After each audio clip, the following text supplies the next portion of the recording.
The weekend was as quiet as a church mouse. Then on Monday, and it started early, the news has been fast and furious coming out of that Malmore building at the University of Alabama. Three coaches at it, one loss, two transfers coming in, and Kalen DeBoer making his media rounds. We're going to talk about a couple of the comments that he made on Alabama radio, and then we're going to talk about a couple positions of need where Alabama's got to be focused on adding players as we look to that second transfer portal right after the April 13th A-Day game. All that right here on the Bama Tailgate YouTube channel.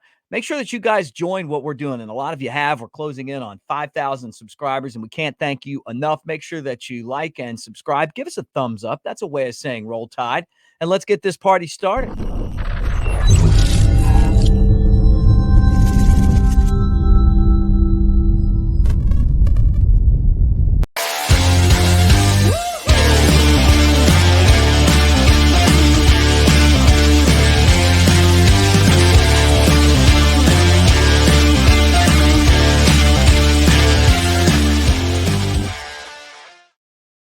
Tide, everybody, and what do you say? I'm Mick Gillispie at Broadcaster Mick on the socials, and can't wait to talk some Bama football with you today. And there's a lot to talk about. We've covered a ton of stuff this week on the Tailgate channel, and we want you guys to be a part of it. I talked about it before. Our show's brought to you by newlifeart.com. Use the promo code Bama Tailgate to get 15% off your next purchase.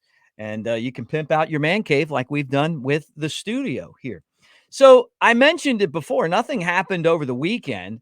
And then all of a sudden, all hell broke loose on Monday. In the morning, all of a sudden it was announced or released, maybe not announced, but it was broken that Alabama had an offensive line coach and that they brought him in from Baylor, but he'd really been at Michigan State. And it's Chris Kapilofik, who I think is a good hire. I mean, he's a tough guy. He ran the offensive line at Michigan State when they had a great run game and a spectacular season behind Kenneth Walker III. And it was a good get for Alabama after losing Scott Huff to the Seahawks in the NFL. Then all of a sudden we hear that they've added a tight ends coach, and that's Brian Ellis, tight ends coach. All right. So we got a tight ends coach. He's leaving Georgia Southern to come to Alabama. Another guy who has coordinator experience. And it's just kind of a trend right now in college football that a lot of the really big coaches at the smaller schools are coming and taking jobs with the SEC, leaving head coaching and coordinator jobs for positions that maybe aren't as, don't have the title, but you're coming to a big time program and it's proven that you have a better opportunity of making a move up from those jobs instead of being in some of the smaller markets, right? Well, that's what he did. Then all of a sudden, Tennessee starts talking about that William Inge, who is supposed to be part of Alabama's defensive staff and doing linebackers, was transferring or really moving to Tennessee. He was going there, so he wasn't going to be at Alabama.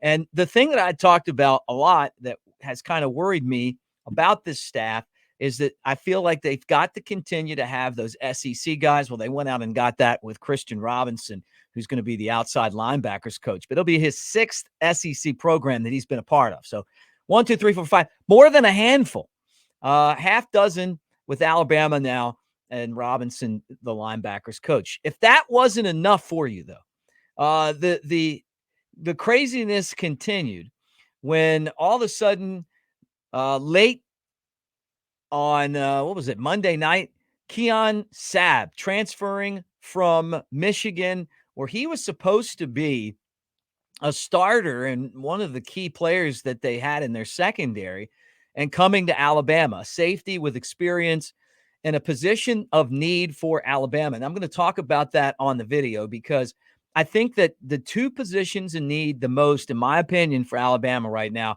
the defensive secondary and the offensive line. So he comes in. It's a really big acquisition. Plus, he's got two younger brothers that Alabama has offered scholarships to out of New Jersey. So you bring in big bro. Maybe you get little bros too. And that's only going to help the program. And then Tight end Josh Quavis is coming in as well. He was another guy that is transferring from Washington, and Quavis is going to know the system. He's played under Coach DeBoer, and Alabama needed a tight end. Remember, Amari Niblack transferred out and went to Texas. So you needed somebody to come into that spot, and they get it there. Now, what I wanted to talk about on this video today is what a good job I feel like Kalen DeBoer is doing at Alabama. And I want to start with something that I criticized Nick Saban for. Love Coach Saban, didn't criticize him a whole lot. I mean, my saying was, as you guys probably know, if it's good for Nick, it's good for Mick, right? But one thing that I felt like he and the media relations staff needed to be kind of held accountable for lately, the last few years in particular, was that I didn't think did enough local media. I didn't think that Coach Saban did the local shows. You would go to the SEC winter meetings, and for some of the stations that cover Alabama, it's a big chunk of their budget to send someone on the road to cover the SEC media days, and for the Alabama head coach not to stop by and talk to the local radio stations and the local TV stations, I thought was a mistake. Well, Coach DeBoer yesterday did that. He was on the morning show in Birmingham with McElroy and Kublik, and then he was on Tide Radio in Tuscaloosa at night with Ryan Fowler. And I think that's good. And there may be some more shows in there, and I just don't know about it. But it's important for the Alabama football coach to be grounded enough to take time to do the local stuff. Not saying that making $1 million from doing Pat McAfee is a bad thing, because it's not. I mean, it's going to help your program, obviously, that national exposure, plus you're making a mint, but you still got to find time to do the local guys as well. And if you can do Dan Patrick and you can do McAfee, then it's good to see you doing McElroy and Kublik, and also doing the afternoon show on Tide Radio. So that's exactly what Coach DeBoer did. And one of the things that he talked about that I felt like was worth bringing up is about the roster, because I feel like the roster is definitely something that he's paying close attention to.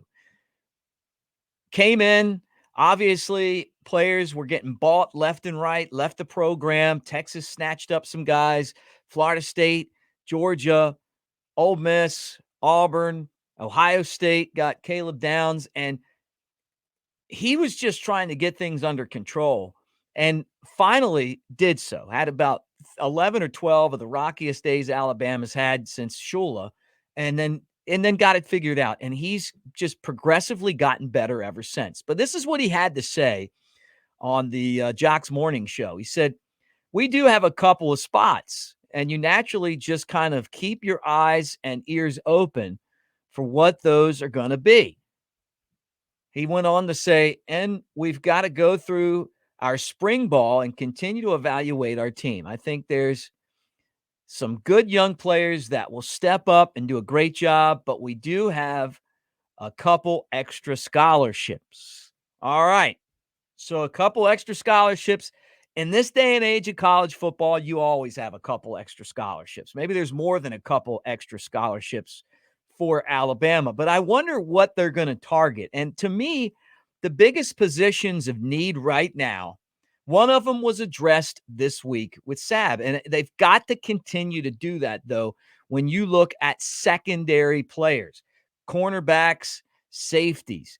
They lost both of their starters at safety and both of their starters at cornerback. I mean, think about the guys that they're going to be playing without. Kool-Aid, Arnold, Downs. They beat Georgia because the secondary was so good at taking the edge away from the dogs. And think about Alabama playing that matchup, which really worries me with where the secondary is right now. It's not just stopping the pass, it's being able to come up and stop the run. What's it going to look like at Alabama, with the secondary like it is right now? Now, I'm definitely happy, and I think all of us are, that Alabama was able to keep Malachi Moore, that Malachi Moore came back, and that's gonna give the Crimson Tide some help there, and there's other spots too that on that secondary that Alabama's gonna feel comfortable with, guys that they brought in, guys that, are already there, but it's just not gonna be a ton of experience. I think Mbakwe is a guy who is a true freshman, could come in and make an impact. I mean, you're talking about a super talent, but sometimes it takes a while to make adjustments, in the SEC. What's Jackson going to look like? The transfer from USC didn't do too well there, but he's going to come in with experience, and he's going to be expected to jump in and play immediately. I mean, Alabama took an absolute hit there, and it just never stopped. Pope going to Georgia and Kite leaving, and this guy and that guy leaving. It's like Amos leaving. I mean, it was like every day somebody from the secondary was rolling out, and so now they've got to figure out how they're going to rebuild that. But bringing in the transfer from Michigan, one of the top available secondary players, was a good move, and I would not be surprised if that doesn't continue. Now, the other position in need for Alabama is offensive line, and they've already made the line a lot better by getting the starting center of the Huskies, Parker Brailsford, to transfer to Alabama. That was one of the biggest, I'm talking about worst areas of the team last year, was the snaps that were just continuously errant by Seth McLaughlin, who transferred to Ohio State. Alabama also lost, obviously, Caden Proctor, who would have been a sophomore this year, dealt with his growing pains, and then he went to Iowa, and we know the story there. Another big loss is going to be J.C. Latham, and that's the biggest loss you're going to have. I mean, he's going to the NFL, though. That's part of the deal. And then Terrence Ferguson went to Florida State, and then Darian Dalcourt, which doesn't seem to ever happen anymore because of COVID or for some reason. Seems like guys play college football forever, but he actually ran out of eligibility. So the line's going to be anchored by Tyler Booker. Love Tyler Booker. He's one of those guys that planted his flag in Tuscaloosa, put a picture on his social media of him as a kid with Nick Saban's arm around him, and he is loyal to the Alabama program. James Brockermeyer, someone that I expect to play a lot. Elijah Pritchard, another guy that you would expect to get in there. And don't be surprised if Alabama doesn't go into the transfer portal there. But they did pretty good on signing day with guys that are going to be able to help out, like Poe and Sanders. And they got the transfer from Texas A&M's a big guy, 6'6", 340, who was a redshirt freshman. Ionetta, who's another incoming freshman. So they got some talent there. They got a new coach that's excited about that. But those are the two areas that stuck out to me the most when I heard those comments. And I'm thinking, okay, doesn't mean that you're not going to go get a skill position guy. Doesn't mean that you wouldn't want another wide receiver. I think you're set at running back. I think you're set at quarterback. And those are two really important positions. Get better on the offensive line. Maybe add another wide receiver if you could find someone that makes sense, a game breaker. And then on defense, work on that secondary as much as you can. But we'll see what happens.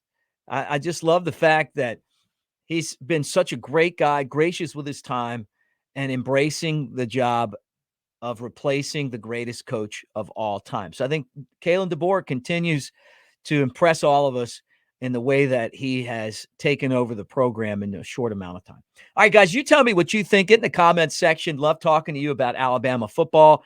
Obviously, things are changing by the second. Who knows? Maybe before you even see this video, something else will break, and we'll put that up as well. I mean, it just seems like every time you turn around, something's going on. It's real quiet, and then all of a sudden, boom, boom, boom, boom, boom. So that's where things are as of today. Thanks for hanging out with us. I want to remind you guys that our channel is brought to you in part by our good friend, the Catfish, Mr. Chad Anderson.